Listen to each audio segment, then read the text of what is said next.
50% des images et des photos qui s'échangent sur des forums pédocriminels dans le monde sont autoproduites, c'est-à-dire que ce sont les parents ou les jeunes eux-mêmes qui les postent. Elles sont récupérées en l'état et diffusées à des fins pornographiques.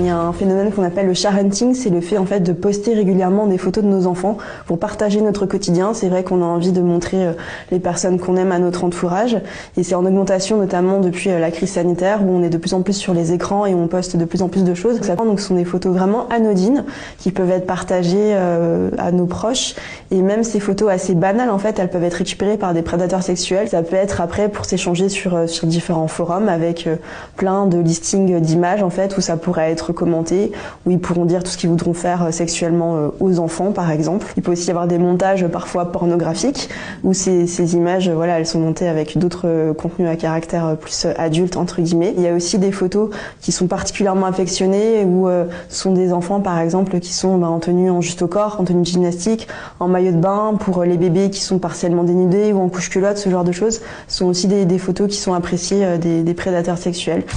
On s'imagine que derrière un écran, on peut être protégé. Pourtant, ces images, elles peuvent être récupérées par des personnes qui, lorsqu'elles ont vraiment cet objectif en tête, peuvent essayer de rentrer dans votre cercle amical, dans votre entourage. Un des cas que je prends en exemple qui est assez banal, parfois sur les sites de rencontres, on a des parents, notamment des familles monoparentales, qui peuvent mettre des photos d'elles-mêmes sur leur profil, mais parfois aussi de leurs enfants. Et donc, malheureusement, parfois, il y a des prédateurs en fait qui sont à la recherche de mamans seules, par exemple, qui ne vont pas s'intéresser à séduire la maman, mais plutôt voir que cette maman elle est assez isolée et essayer d'avoir accès aux enfants. Donc, ça peut être à ce moment-là qu'effectivement, il peut y avoir des agressions. Et ça, tout le monde a droit quand même au respect de sa vie privée. On estime au Royaume-Uni, c'était une étude du bureau du commissaire à l'enfance, que en moyenne, les parents publiaient 1300 photos de leurs enfants avant l'âge de 13 ans. Vous imaginez le dossier. Dans le monde, c'était une étude qui avait été réalisée par Microsoft. Il y avait 4 adolescents sur 10 qui trouvaient que leurs parents les exposaient trop sur Internet, effectivement.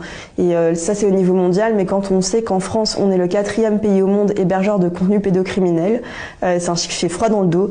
Donc ça fait d'autant plus réfléchir par rapport à nous en France. Est-ce qu'il y a des choses à faire et à ne pas faire? Oui, par exemple, les petits justes au corps, les petites choses moulantes, en tout cas sur tout ce qui est exposition publique, c'est plutôt à proscrire. Ensuite, si on veut vraiment faire attention au droit à l'image de nos enfants, c'est plutôt flouter quand même les visages des enfants, mettre des petits émoticônes, des smileys, ce genre de choses. Et par contre, ce qui est important, c'est vraiment éviter tout ce qui est tag, localisation, etc., données personnelles, paramétrer nos comptes en privé, d'une part, d'autre part, sensibiliser notre entourage pour qu'ils évitent de partager un peu partout. Et donc vraiment réfléchir quand on poste une photo, prendre quelques secondes juste pour se dire, est-ce que ça pourrait être préjudiciable à mon enfant ?